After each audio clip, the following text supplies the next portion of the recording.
ونعوذ بالله من شرور أنفسنا ومن سيئات أعمالنا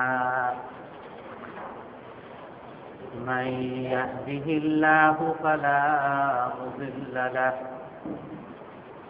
ومن يضلله فلا هادي له ونشهد أن لا إله إلا الله وحده لا شريك له ونشهد أن سيدنا ومولانا محمدا عبده ورسوله أرسله بالحق بشيرا ونذيرا بين يدي الساعة من يطع الله ورسوله فقد رشد واهتدى ومن يعصهما فقد ضل وغوى أما بعد فأعوذ بالله من الشيطان الرجيم بسم الله الرحمن الرحيم يا أيها الذين آمنوا أطيعوا الله وأطيعوا الرسول وأولي الأمر منكم فإن تنازعتم في شيء فردوه إلى الله وإلى الرسول ذلك خير وأحسن تأويلا ألم تر إلى الذين يزعمون أنهم آمنوا بما أنزل إليك وما أنزل من قبلك يريدون أن يتحاكموا إلى الطاغوت وقد كفروا به ويريد الشيطان أن يضلهم ضلالا بعيدا صدق الله العظيم وقال النبي صلى الله عليه وسلم إذا التقى المسلمان بسيفهما فالقاتل والمقتول في النار قالوا فما بال المقتول يا رسول الله قال إنه كان حريصا على قتل صاحبه أو كما قال عليه الصلاة والسلام সম্মানিত মুসল্লিয়ানে কেরাম, আমরা হযরত হুসাইন রাদিয়াল্লাহু আনহুর ঘটনার মধ্যে ছিলাম। হযরত হুসাইন রাদিয়াল্লাহু আনহু উবাইদুল্লাহ ইবনে জিয়াদের প্রতিনিধি হারিব ইবনে ইয়াজিদ, ওমর ইবনে সাদ ইবনে ওয়াকাস তাদের কাছে তিনটা সমাধানের প্রস্তাব দিলেন। যে এক হলো, আমি যেখান থেকে আসছি সেখানে চলে যাব, আর দ্বিতীয়ত না হয় অন্য কোনো স্থানে চলে যাব, আর তৃতীয়ত আমি ইয়াজিদ ইবনে মুআবিয়া তখনকার যিনি খলিফা তার কাছে গিয়ে আত্মসমর্পণ করব। তো বাহ্যিকভাবে এটা খুব সুন্দর সমাধান, কিন্তু এই সমাধান শোনার পরে তখনকার ওই সেনাপতি যিনি ছিলেন ওমর ইবনে সাদ তিনি বললেন যে আমি এই কথা আমার গভর্নর ওবায়দুল্লাহ ইবনে জিয়াদের কাছে আমি পাঠাবো, ওনার কাছ থেকে যে উত্তর আসে সেভাবে কাজ করব। এবং কোন কোন রেওয়ায়াতে আছে হযরত হুসাইন রাদিয়াল্লাহু তাআলা আনহুকে বলতেন যে আপনি এই প্রস্তাব খলিফা ইয়াজিদ ইবনে মুআবিয়ার কাছে পাঠাইতে পারেন। তো হযরত হুসাইন রাদিয়াল্লাহু তাআলা আনহু পাঠান নাই। তো সেই সেনাপতি ওবায়দুল্লাহ ইবনে জিয়াদ অর্থাৎ বসরা এবং কুফার গভর্নর যিনি ছিলেন, তার কাছে এই সমাধানের 3 প্রস্তাব যখন পাঠানো হইল তখন তিনি প্রতি উত্তরে খুব কঠোর জবাব দিলেন যে হে ওমর, আমি তোমাকে মা আরসালতুকা আসান আলা হুসাইন, আমি তোমাকে হুসাইন রাদিয়াল্লাহু আনহুর প্রতি দয়া দেখানোর জন্য তোমাকে পাঠাই নাই। তুমি তাকে আমার কাছে বন্দী করে নিয়ে আসো, আর যদি সে বন্দী হতে না চায় ফাহজিম আলাইহিম ওয়াকতুলহুম, তাদের উপরে হামলা করে তাদেরকে হত্যা করো।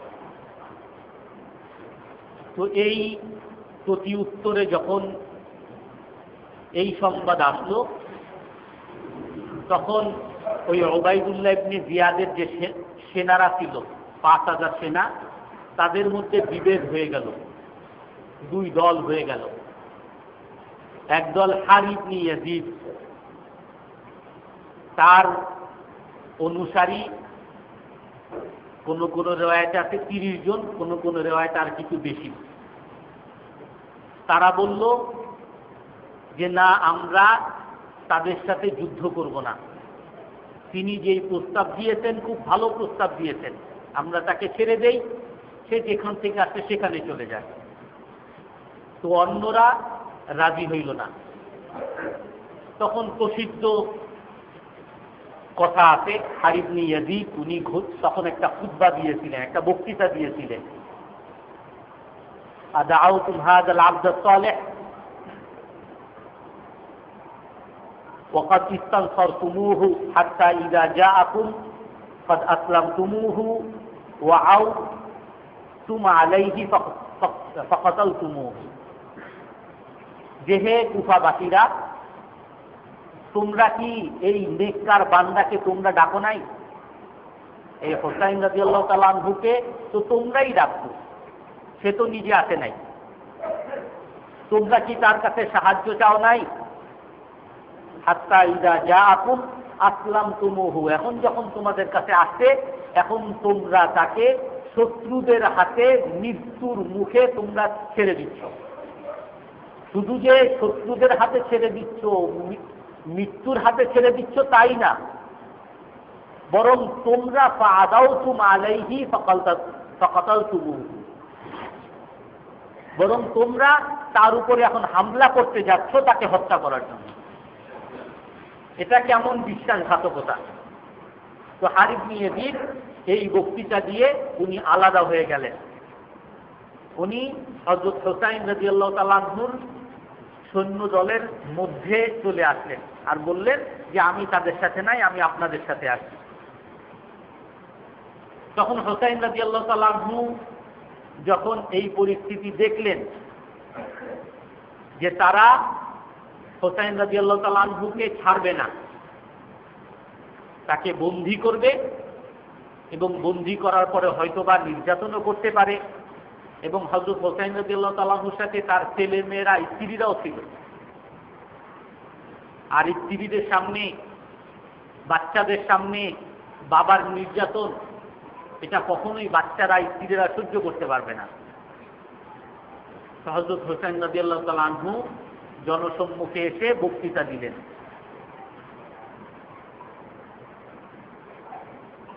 যে হে কুফাবাসীরা, তোমরা কি আমাকে ডাকো নাই? আমি কি তোমাদের ডাকে আসি নাই? তাব্বান লাকুম আইয়ুহাল জামাআ ক্বাদ তাহাফাতুম আলাইয়া তাহাফুতাল ফারাশ, তোমরা আমার কাছে বায়াত গ্রহণ করছো মশার মতো। মশা যেমন কুড়াল দিয়ে যে কোনো এক জায়গায় বসে, তোমরাও সবাই কুড়াল দিয়ে কিছু বুঝে না শুনে কুড়াল দিয়ে আমার সবাই বায়াত গ্রহণ করছো। এবং পঙ্গপাল যেরকম আসে উড়াউড়ি করে, তোমরাও পঙ্গপালের মতো আমার কাছে বায়াত গ্রহণ করছো। আমাকে মানবা, আমাকে খলিফা বানাবা, আমার পক্ষে তোমরা সাহায্য করবা, সেই কথা বলতো। পঙ্গপালের মতো সবাই আসতো। আর এখন যখন আমি তোমাদের কাছে আসি, তখন তোমরা সবাই ছন্ন ছাড়া হয়ে গেছো, আমার কাছ থেকে সবাই আলাদা হয়ে গেছো। ধ্বংস হোক তোমাদের। এখন তোমরাই আসছো আমার বিরুদ্ধে যুদ্ধ করার জন্য।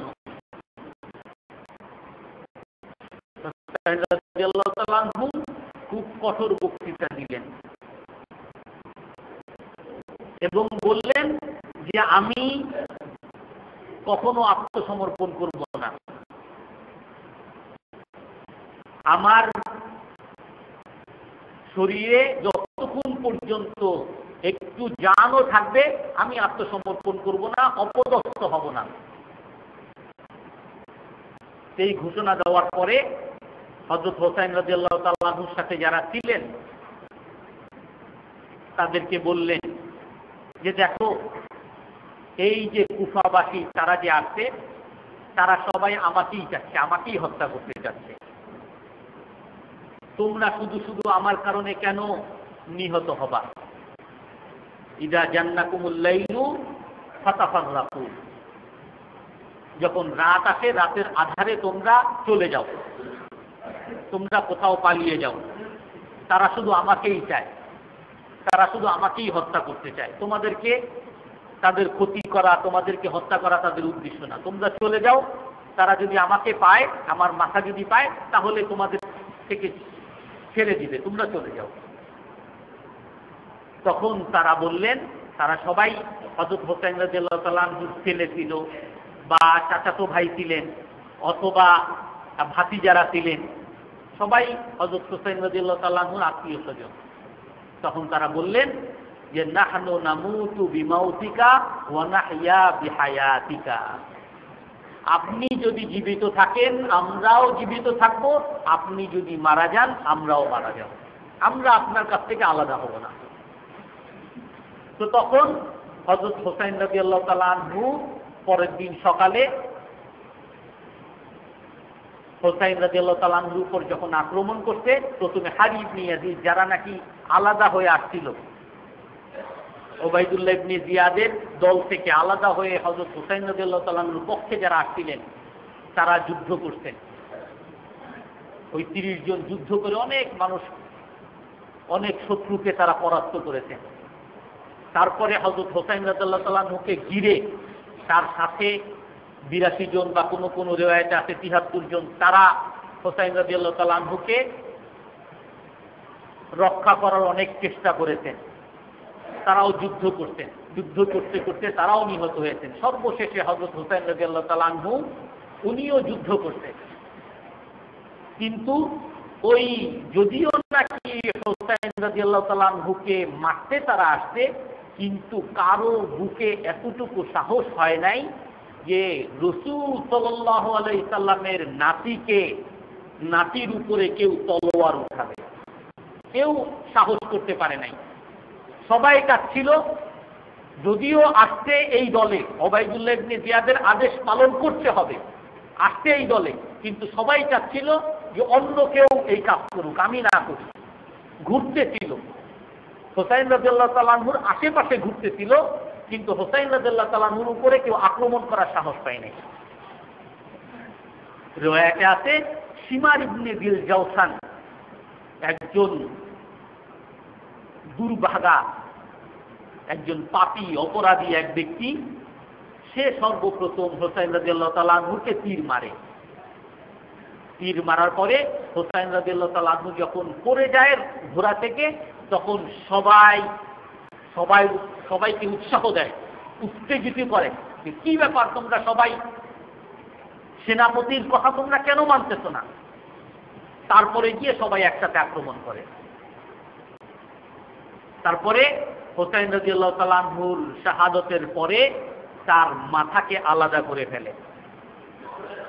কোন কোন রিওয়ায়াত আছে শিমার ইবনে জিল জাওশান, আর কোন কোন রিওয়ায়াত আছে সিনান ইবনে আনাস।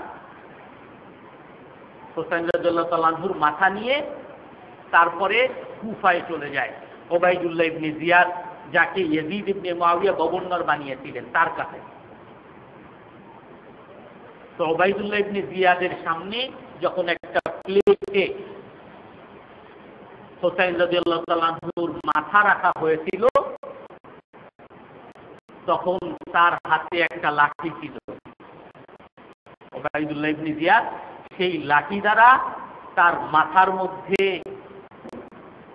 খোঁচা দিতেছিল আর উপহাসমূলক কিছু বলতেছিল। সেখানে একজন সাহাবী আনাস রাদিয়াল্লাহু আনাস ইবনে মালিক রাদিয়াল্লাহু আনহু ছিলেন, আর তখন বলতেছেন, হে ওবাইদুল্লাহ ইবনে জিয়াদ, হে কমবক, তুমি কি করতেছো?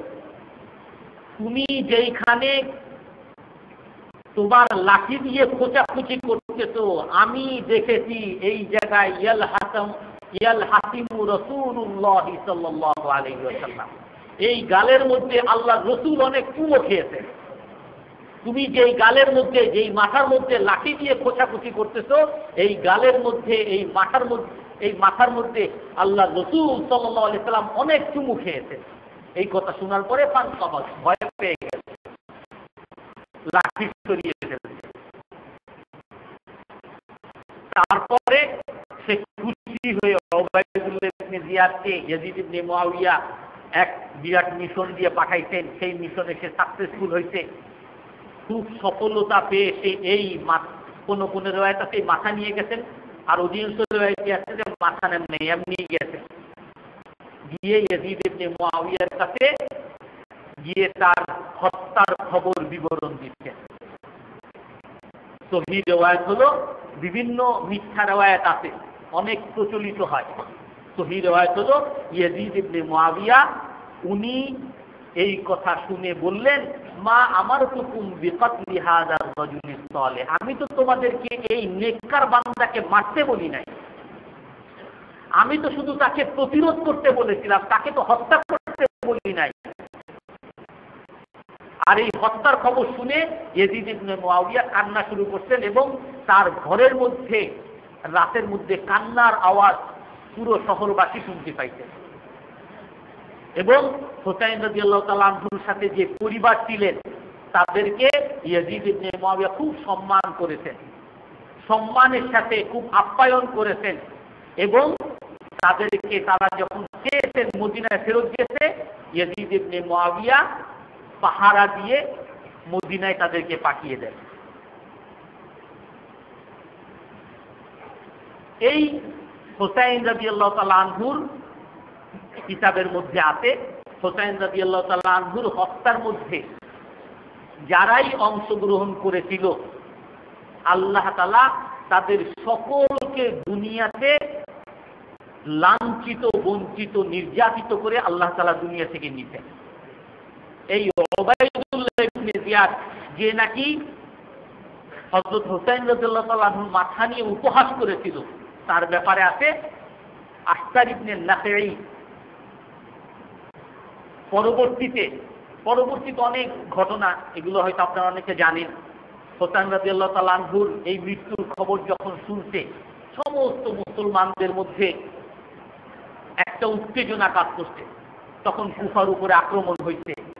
কুফার উপরে আক্রমণ হওয়ার পরে ওই ওবাইদুল্লাহ ইবনে জিয়াদকে হত্যা করা হয়, এবং হত্যা করার পরে তার মাথাও এরকম আলাদা করা হয়, এক মসজিদের মধ্যে রাখা হয়।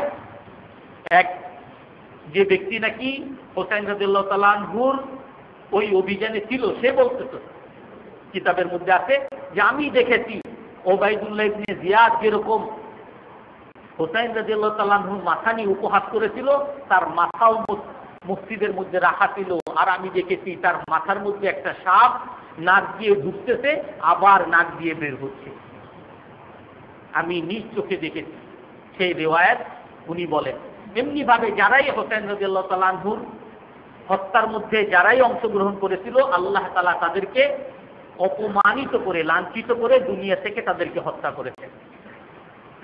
হুসাইন রাদিয়াল্লাহু তাআলা আনহুর হত্যা সত্যি একটা খুব দুঃখজনক এবং যন্ত্রণাদায়ক, কিন্তু তাই বলে হুসাইন রাদিয়াল্লাহু তাআলা আনহুর শাহাদতকেই একটা উৎসব বানিয়ে বা ওই সময় এমনভাবে শোক প্রকাশ করা, ওইটাকে শোক দিবস এমনভাবে বানানো যে কাপড় ছিঁড়া, মুখের মধ্যে দুঃখের তালি বাজানো, এগুলো ইসলামের মধ্যে নাই।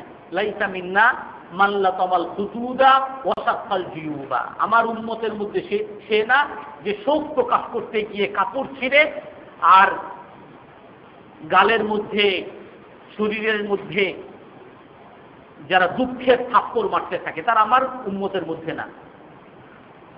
আর এটাও একটা ষড়যন্ত্র, কারণ হুসাইন রাদিয়াল্লাহু তাআলা আনহু যদিও শাহাদত বরণ করতেন, উনি যুদ্ধ করে করে শাহাদত বরণ করতেন।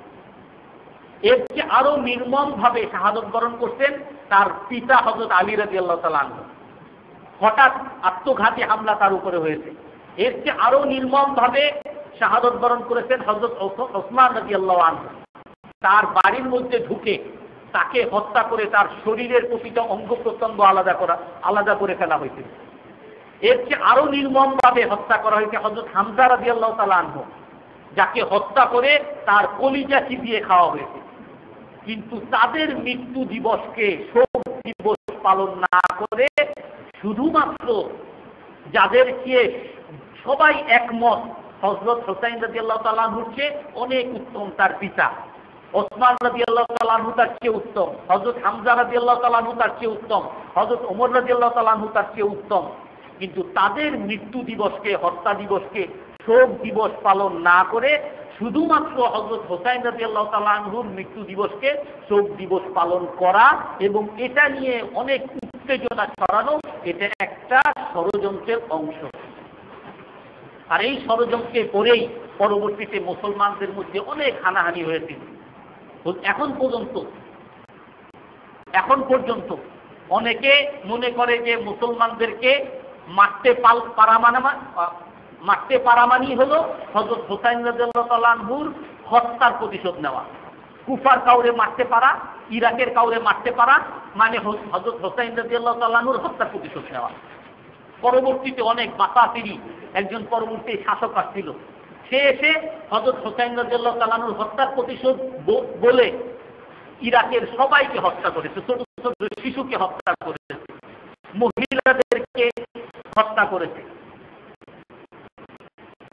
তো আল্লাহ তাআলা আমাদেরকে যেটা সঠিক জিনিস সেটা জানার এবং মানার তৌফিক দান করেন। আমরা যদি একটু বিশ্লেষণ করি, হযরত হুসাইন রাদিয়াল্লাহু তাআলা আনহু যে গেলেন, হাদিসের মধ্যে, কোরআনের মধ্যে আছে, ইয়া আইয়ুহাল্লাযীনা আমানু আতিউল্লাহ ওয়া আতিউর রাসূল, হে মুমিনরা তোমরা আল্লাহকে মানো এবং আল্লাহর রাসূলকে মানো এবং তোমাদের শাসককে মানো। শাসককে মানা এটা ফরজ। হাদিসের মধ্যে আছে, মান হামালা আলাইনা সিলাহা ফালাইসা মিন্না, যে নাকি আমার কোন শাসকের বিরুদ্ধে অস্ত্র উত্থাপন করলো, অস্ত্র উঠাইলো, সে আমার উম্মতের মধ্য থেকে না। আর এক হাদিসের মধ্যে আছে, ইউস্তামালু আলাইকুম উমারা ফাতারিফুনা ওয়া তানকিরুন, তোমাদের উপরে এমন অনেক শাসক আসবে যাদের অনেক ভালো জিনিস তোমরা ভালো মনে করবা, অনেক খারাপ জিনিস আছে যেগুলো তোমরা অপছন্দ করবা।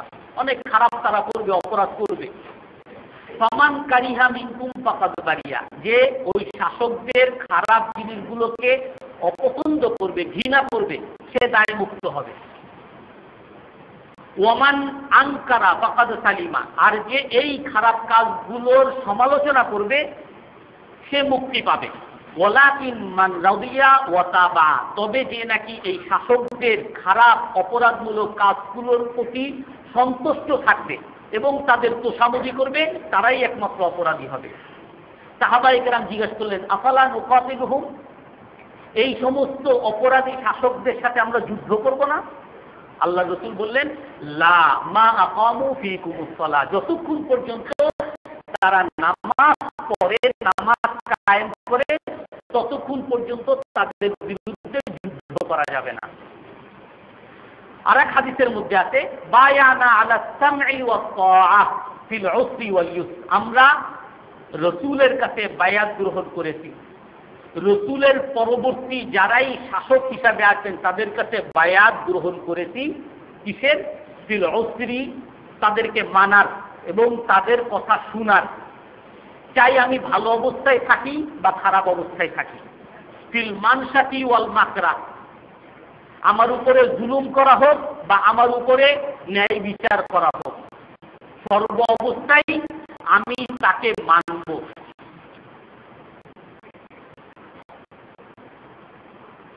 ওয়ালাকিন নুনাবিযুহুম, সাহাবায়ে কেরাম জিজ্ঞাসা করলেন যে তারা যে আমাদের সাথে অপরাধ করে যাবে, আমরা কি তাদের সাথে যুদ্ধ করব না?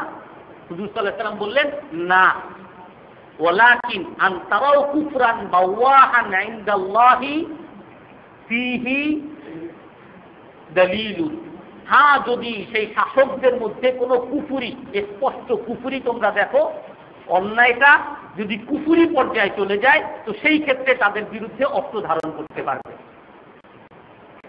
তো মোট কথা হলো, যারা শাসক থাকবেন তাদেরকে মানা ফরজ। ইবনুল কাইয়্যুম রাহমাতুল্লাহ আলাইহি উনি এই হাদিস এবং কোরআনের আলোকে ব্যাখ্যা দিয়েছেন। উনি বলেছেন শাসক তিন প্রকার হবে। একটা হলো ন্যায় বিচারক বাদশা, তার বিরুদ্ধে অস্ত্র ধারণ করা কোনো ক্রমেই জায়েজ নেই। আর একজন হলেন জালিম বাদশা, অন্যায় অপরাধী, কাফের না, অপরাধী বাদশা। যদি অপরাধী শাসক হয় তাহলে তার জুলুমের উপরে, সে যদি অন্যায় অপরাধ করে, এগুলোকে সবর করতে হবে। এক হাদিসের মধ্যে আছে, মান কারিহা মিন আমিরিনা ফালইয়াসবির আলা আযা, যদি কেউ তার আমিরের থেকে, তার শাসকের পক্ষ থেকে কোনো অন্যায় দেখে, সে অন্যায়কে মেনে নিয়ে সবর করবে। আর যদি কাফের হয়, যদি কোনো কাফের মুসলমানদের উপরে চেপে বসতে চায়, তো তাদের বিরুদ্ধে তাদেরকে না মানা ফরজ। ন্যায় বিচারক বাদশাকে মানা ফরজ, আর যদি জালেম বাদশা হয় তাহলেও তাকে মানতে হবে।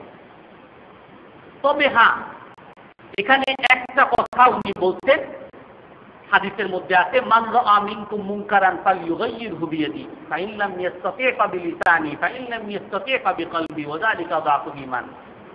যে নাকি কোনো খারাপ কাজ হতে দেখে, সে যেন হাতের দ্বারা পরিবর্তন করে, আর যদি না পারে মুখের দ্বারা পরিবর্তন করার চেষ্টা করবে, সেটাও যদি না পারে অন্তরের দ্বারা ঘৃণা করবে এবং এই খারাপ কাজকে ভালো কাজে রূপান্তর করার চিন্তা করতে থাকবে।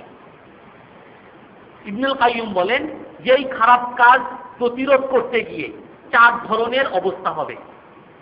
যদি কোনো খারাপ কাজ প্রতিরোধ করতে যায়, তো খারাপ কাজ হয়তো প্রতিরোধ হয়ে যাবে, খারাপ কাজ চলে যাবে, ভালো কাজ চলে আসবে, এক অবস্থা। খারাপ কাজ প্রতিরোধ করতে গেলে খারাপ কাজ মিটে যাবে আর ভালো কাজ চলে আসবে। দ্বিতীয় হলো, খারাপ কাজ প্রতিরোধ করতে গেলে খারাপ কাজ মিটে যাবে না, কিন্তু কমে যাবে। তৃতীয় হলো, খারাপ কাজ যদি কেউ প্রতিরোধ করতে যায়, তো খারাপ কাজ মিটে যাবে না, বরং এই খারাপ কাজের কারণে আরেকটা খারাপ কাজ আরো বেড়ে যেতে পারে। অন্যায় আরো একটা অন্যায়কে ধামাচাপা দিতে গিয়ে ফিতনা আরো বেড়ে যাবে। এটা, এই খারাপ কাজ তো বন্ধ হবে না, বরং এই খারাপ কাজকে লক্ষ্য করে আরো খারাপ কাজ বেড়ে যাবে। তৃতীয় হলো যে খারাপ কাজ বেড়ে যাবে না, কিন্তু দুটোটা সমান সমান থাকবে। খারাপ কাজও বেড়ে যেতে পারে আর খারাপ কাজ দমনও হয়ে যেতে পারে, দুটো সমান সমান হবে। তো উলামায়ে কেরাম বলেন, এখানে যদি এমন হয় কোথাও খারাপ কাজ আমি দেখেছি, আর এই খারাপ কাজ যদি বন্ধ করতে যাই, তো খারাপ কাজ তো বন্ধ হবে না, বরং এর উল্টা রিঅ্যাকশন আরো বেড়ে যাবে। এই ক্ষেত্রে খারাপ কাজ বন্ধ করা যাবে না, এখানে হাতের দ্বারা প্রতিরোধ করা যাবে না, মুখের দ্বারাও প্রতিরোধ করা যাবে না। যেটা আছে, মান কারিহা মিন্না মিন আমিরিনা ফালইয়াসবির, যদি কেউ কোনো খারাপ কাজ হতে দেখে, তাহলে সে এই খারাপ কাজের উপরে সবর করবে। আর তাকে করতে হবে কারিহা, অন্তর থেকে ঘৃণা করতে হবে। যেটা ওই হাদিসের মধ্যে আছে, যদি কোনো শাসকের বেলায় দেখে কোনো খারাপ কাজ, সে অন্তরের দ্বারা ঘৃণা করলে দায় মুক্ত হবে, সমালোচনা করলে সে মুক্তি পাবে। আর যদি সমালোচনা না করে ওই খারাপ কাজকে সে মেনে নেয়, ওই খারাপ কাজের উপরে সন্তুষ্ট থাকে, তাহলেই সেই গুনাহগার হবে। এখন যদি কোনো খারাপ কাজ বন্ধ করতে গিয়ে ওই খারাপ কাজ যদি আরো বেড়ে যায়, তাহলে সেটার উপরে সবর করা ওয়াজিব। আর যদি সবর ওই খারাপ কাজ বন্ধ করতে গিয়ে খারাপ কাজও বন্ধ হবে না, আর খারাপ কাজ যে বেড়ে যাবে সেটাও না, দুটোটা সমান সমান, তো সেই ক্ষেত্রেও সে সবর করবে। যদি একমাত্র যদি খারাপ কাজ বন্ধ করতে গিয়ে দেখা যায় যে খারাপ কাজ বন্ধ হয়ে যাবে, কোনো রিয়াকশন হবে না, খুব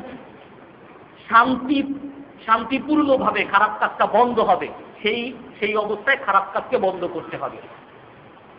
আর খারাপ কাজ বন্ধ হবে না কিন্তু কিছু কমে যাবে শান্তিপূর্ণ উপায়, সেই ক্ষেত্রেও খারাপ কাজকে বন্ধ করার জন্য চেষ্টা করতে হবে। এই ক্ষেত্রেই আল ওযালিকা আযআফুল ঈমান। হযরত হুসাইন রাদিয়াল্লাহু তাআলা আনহু যিনি আছেন, উনি তখনকার একজন খলিফা আছেন, ইয়াজিদ ইবনে মুআবিয়া তখনকার খলিফা। হুসাইন রাদিয়াল্লাহু তাআলা আনহু আসা মানি হলো খলিফার বিরুদ্ধে দাঁড়ানো। খলিফার বিরুদ্ধে আমি যেটা বললাম, যদি ন্যায় বিচারক বাদশা হয় তার বিরুদ্ধে অস্ত্র ধারণ করা জায়েজ নেই। আর যদি জালিম ইয়াজিদ ইবনে মুআবিয়া, ওনার ক্ষেত্রে আছে উনি অনেক অপরাধ করতেন, অন্যায়ভাবে ক্ষমতায় আসতেন, ওনার চেয়ে আরো অনেক যোগ্য ব্যক্তি তারা ছিলেন, তো সেই হিসাবে যদি ধরি তাহলে ওনার বিরুদ্ধে যদি কাউকে দাঁড়াতে হয় তাহলে সেই ক্ষেত্রে দেখতে হবে যদি সেই দাঁড়ানোটা তাকে বরখাস্ত করা, তার প্রতিরোধ করা শান্তিপূর্ণ উপায়ে হয়, তাহলেই একমাত্র যায়। তো হযরত হুসাইন রাদিয়াল্লাহু তাআলা আনহু সেটাই ভেবেছিলেন। কুফাবাসীরা তাকে ডাকতেন যে আসেন আপনি, আমরা সবাই আপনার পক্ষে। হুসাইন রাদিয়াল্লাহু তাআলা আনহু ভাবতেন যে কুফাবাসী, এই জন্য মুসলিম ইবনে আকিলকে পাঠাইতেন, তার চাচাতো ভাই, তুমি আগে গিয়ে দেখো সেখানে কোনো রক্তপাতের আশঙ্কা আছে কিনা। রক্তপাতের আশঙ্কা যদি না থাকে তাহলেই একমাত্র আমি যাব। মুসলিম ইবনে আকিল প্রথমে গেছেন, গিয়ে দেখতেন সবাই এখানে হযরত হুসাইন রাদিয়াল্লাহু তাআলা আনহুর পক্ষে বায়াত গ্রহণ করছে, এখানে রক্তপাতের কোনো সম্ভাবনা নাই। তখনই একমাত্র হযরত হুসাইন রাদিয়াল্লাহু তাআলা আনহু গেছেন। যাওয়ার পরেও যখন তারা প্রতিরোধ করতেন, তখনও হযরত হুসাইন রাদিয়াল্লাহু তাআলা আনহু যখন দেখতেন যদিও অপরাধী শাসকের বিরুদ্ধে প্রতিরোধ করা দরকার, কিন্তু যখন দেখতেন যে এখানে একটা রক্তপাতের সম্ভাবনা, তখন উনি শান্তিপূর্ণ উপায়ে আসতে চাইছেন। হযরত হুসাইন রাদিয়াল্লাহু তাআলা আনহু বলতেন যে আমাকে তোমরা ছেড়ে দাও, আমি যেখানে আছি সেখানে চলে যাব, কারণ রক্তপাত চান নাই, আমি যেখানে আসছি সেখানে চলে যাব, আমাকে সেখানেই যেতে দাও। কিন্তু অন্তর থেকে হযরত হুসাইন রাদিয়াল্লাহু তাআলা আনহু এই অপরাধকে মানতে পারেন নাই, যেটা প্রতিটা মুসলমানের দায়িত্ব। কোনো মানুষ অপরাধ করলে, কোনো শাসক অপরাধ করলে সেই অপরাধকে অন্তরে মানা যাবে না, অপরাধকে অপরাধী বলতে হবে। আমাদের তো এমন এক সিস্টেম বর্তমানে হয়ে গেছে, আমি যেই দলের, সেই দলের নেতা নেত্রী অপরাধ করুক আর অন্যায় করুক, অবিচার করুক, সব ভালো, আমি ওই দলের, এই জন্য সব ভালো। আর ওই দলে সে যত ভালোই করুক, ওই দলে সব খারাপ। কিন্তু ইসলামের নীতি এটা না। ইসলামের বিধান হলো খারাপকে খারাপ বলতে হবে, ভালোকে ভালো বলতে হবে। খারাপ আমার পক্ষের লোক হোক, আমার বাবার হোক, আমার বাবাও যদি ভালো বলে, খারাপ করে, সেটাকে খারাপই বলবো। আমার পরিবারের লোক যদি খারাপ করে, সেটাকে খারাপই বলবো, ঘৃণা করব। আর আমার শত্রুরা যদি কোনো ভালো কাজ করে, সেটাকে ভালোই বলবো। আমার বিরোধীরা যদি কোনো ভালো কাজ করে, সেটাকে ভালোই বলবো। সেটাকে খারাপ বলা ইসলামের বিধান না। ইসলামের বিধান হলো খারাপকে খারাপ বলতে হবে, ভালোকে ভালো বলতে হবে। হ্যাঁ, তবে শান্তিপূর্ণ উপায়ে শাসকের বিরুদ্ধে, শত্রুদের বিরুদ্ধে আমি প্রতিরোধ কখন করব? যখন শান্তিপূর্ণ উপায়ে হবে। যদি কোনো অন্যায় কাজের প্রতিরোধ করতে গিয়ে শান্তিপূর্ণ উপায় না থাকে, এই খারাপ কাজের কারণে আরো বড় খারাপ কাজ, বিশৃঙ্খলা, মারামারি শুরু হয়ে যাবে, সেইখানে অন্যায়ের প্রতিবাদ করতে বলেন নাই, সেখানে শুধুমাত্র অন্তর দিয়ে ঘৃণা করতে বলছেন। তো হযরত হুসাইন রাদিয়াল্লাহু তাআলা আনহু সেটাই করতেন, অন্তর থেকে ইয়াজিদ ইবনে মুআবিয়ার রহমতুল্লাহ আলাইহি ওনার সমস্ত কর্মকাণ্ডকে উনি মানতে পারেন নাই, উনি ঘৃণা করতেন, যার কারণে ওনার কাছে বায়াত গ্রহণ করেন নাই। আর উনি চেয়েছেন এর বিকল্প যদি কোনো কিছু থাকে তাহলে সেটা শান্তিপূর্ণ উপায়ে হতে হবে। যেমন আমাদের এখন বর্তমানে এটা একটা ভালো সিস্টেম, 5 বছর পর একটা নির্বাচন হয়। নির্বাচন মানেই হলো আমি যে 5 বছর যাকে দেখলাম তাকে যদি আমার পছন্দ না হয় তাহলে আমি শান্তিপূর্ণ উপায় তার বিরুদ্ধে ভোট দিয়ে তাকে আমি বরখাস্ত করতে পারি, শান্তিপূর্ণ উপায়। এটাকে কেউ বিদ্রোহ বলবে না, সরকারের বিরুদ্ধে যাওয়া বিদ্রোহ। এটা যদি কেউ 5 বছর পরে নির্বাচনে অংশগ্রহণ করে আর তার বিরুদ্ধে দেয়, এটাকে তো কেউ বিদ্রোহ বলে না, শান্তিপূর্ণ উপায়। তবে 5 বছর থাকা অবস্থায় তার বিরুদ্ধে ওই সরকারকে হটানোর জন্য যদি কেউ কোনো চেষ্টা করে তাহলে সেটাকে বিদ্রোহ বলে। সেটাই হলো, যদি কোনো শাসক থাকেন আর তাকে যদি শান্তিপূর্ণ উপায়ে, যদি অপরাধ করে থাকেন শান্তিপূর্ণ উপায়ে তাকে যদি বরখাস্ত করা যায় তাহলেই একমাত্র যায়। তাছাড়া কোনো শাসকের বিরুদ্ধে সে যদি অন্যায়ও করেন তারপরও তার বিরুদ্ধে অস্ত্র ধারণ করা ইসলামে জায়েজ নাই। এই জন্য হুসাইন রাদিয়াল্লাহু তাআলা আনহু চান নাই যে কোনো বিশৃঙ্খলা, কোনো রক্তপাত হোক। সর্বশেষে যখন নাকি হুসাইন রাদিয়াল্লাহু তাআলা আনহুর কাছে তারা সবাই ঘেরাও করতেন, তাকে ধরে নিয়ে যেতে চাইতেন, হুসাইন রাদিয়াল্লাহু তাআলা আনহু তখনও শান্তিপূর্ণ সমাধানের কথা বলছেন যে আমি চলে যাই, যেখানে আছে সেখানে চলে যাব, আর না হয় আমাকে ইয়াজিদ ইবনে মুআবিয়ার কাছে যেতে দাও, সে খলিফা, আমি তার কাছে গিয়ে বায়াত গ্রহণ করব। কিন্তু তারা সেটা হতে দেয় নাই। তারা অন্যায়ভাবে বলছে আমরা তোমাকে আটক করব, গ্রেফতার করব, আর যেটা অন্যায়, আর সেই অন্যায়ের বিরুদ্ধে তখন হযরত হুসাইন রাদিয়াল্লাহু তাআলা আনহু অস্ত্র উঠাইছেন। নিজের উপরে কোনো আক্রমণ আসলে সেই আক্রমণ ঠেকানোর জন্য যদি কেউ যুদ্ধ করে তাহলেও সে শহীদ। হাদিসের মধ্যে আছে, একবার আল্লাহ রাসূল সাহাবায়ে কেরামকে জিজ্ঞেস করতেন, তোমরা শহীদকে তোমরা জানো? বলে মান কুতিলা ফি সাবিলিল্লাহ, যে নাকি আল্লাহর রাস্তায় জিহাদ করতে গিয়ে যে মৃত্যুবরণ করে, নিহত হয়, সেই তো শহীদ। তো আল্লাহ রাসূল বলেন ফাইজান কলিল, তাহলে তো শহীদ অনেক কম হয়ে গেল। না, আল্লাহ রাসূল বললেন কি, সেও শহীদ যে নাকি নিজের উপরে আক্রমণকে ঠেকানোর জন্য, নিজের জানকে বাঁচানোর জন্য যুদ্ধ করে মারা গেছে, সেও শহীদ। যে নিজের সম্পদকে রক্ষা করার জন্য, কোনো ডাকাত আমার উপর আক্রমণ করছে, আমার ওই সম্পদকে রক্ষা করার জন্য আমি যখন তার প্রতিরোধ করতে গিয়ে আমি যদি মারা যাই, আমিও শহীদ। যদি কেউ পানির মধ্যে ডুবে মারা যায়, সেও শহীদ। কেউ যদি আগুনের মধ্যে পুড়ে মারা যায়, সেও শহীদ। তবে হ্যাঁ, এখানে একটু পার্থক্য আছে যে দুনিয়ার মধ্যেও শহীদ, আখিরাতের মধ্যেও শহীদ। সে হলো একমাত্র যে জিহাদের ময়দানে শাহাদত বরণ করে। দুনিয়ার শহীদ বলতে যে তাকে তার ওই রক্তাক্ত অবস্থায় কবর দেওয়া, তাকে আর গোসল করাতে হবে না। আর অন্য শহীদ যারা আছেন, যারা এই পুড়ে মারা যায় বা পানিতে পড়ে মারা যায়, তাদেরকে ওই রক্তাক্ত অবস্থায় গোসল করিয়ে, যেভাবে গোসল করে, দুনিয়ার হুকুমে তারা শহীদ না, আখিরাতের হুকুমে তারা শহীদ, এতটুকু পার্থক্য। তো হুসাইন রাদিয়াল্লাহু তাআলা আনহু যেটা করেছেন, সর্বশেষে অন্যায়ের প্রতিরোধ করার জন্য অস্ত্র ধারণ করেছেন। এই জন্য আমরা অনেক সময় এই হযরত হুসাইন রাদিয়াল্লাহু তাআলা আনহু এবং সাহাবাদের বিভিন্ন ঘটনা নিয়ে আর একটা বিষয় যেটা খুব গুরুত্বপূর্ণ বিষয় আসে, সেটা হলো সাহাবায়ে কেরামের সত্যের মাপকাঠি।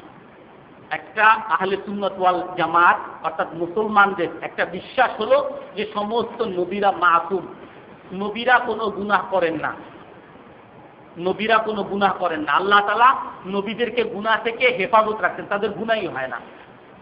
যেগুলো দুই একটা আল্লাহ তাআলা যেগুলোকে গুনাহ হিসাবে বলছেন, হযরত আদম আলাইহিস সালামকে ওই গাছ থেকে খেতে মানা করছিলেন, হযরত আদম আলাইহিস সালাম সেই গাছ খেয়েছেন, এটা কোনো অপরাধ না। আমরা যেমন জুম্মার দিনে বেশি বেশি নামাজ পড়া, বেশি বেশি কোরআন তেলাওয়াত করা, সূরা কাহাফ করা, এটা উচিত। এখন যদি কেউ সূরা কাহাফ না পড়ল, সেও অনুচিত একটা কাজ করলো। প্রতি শুক্রবারে সূরা কাহাফ করা, গোসল করা সুন্নত, মুস্তাহাব। কেউ যদি না করে অপরাধ করছে? অপরাধ করে নাই, একটা অনুচিত একটা জিনিস করছে। তো হযরত আদম আলাইহিস সালামকে বলছেন এই গাছ, কিন্তু কোন গাছ এটা বলে দেন নাই। আল্লাহ তাআলার আদেশ সরাসরি লঙ্ঘন করেন নাই, যে কোনো একটা কাজ নিতেন, অনুচিত একটা কাজ করতেন, অপরাধ না এগুলো, কিন্তু আল্লাহ তাআলা এটাকেই অপরাধ বলছেন। অনেক কাফের লোক, নবীরা অনেক কাফের, যার কারণে অনেক আমাদের ছাত্ররা অনেক আছে, যদি না করে, শুক্রবার গোসল না করে, আমার ছেলেরা যদি গোসল না করে আমি তাদেরকে পিটাই, কেন গোসল করো নাই? কারণ কি, তারা আমার কাছের লোক, তার রক্ষণাবেক্ষণ সবকিছু দেখা আমার দায়িত্ব। কিন্তু একজন সাধারণ মুসল্লিদের মধ্যে একজন যদি সুন্নত না পড়ে, গোসল না করে আসে, আমি কি তাকে কিছু বলা আমার উচিত হবে? তো আল্লাহ তাআলা নবীদেরকে বলতেন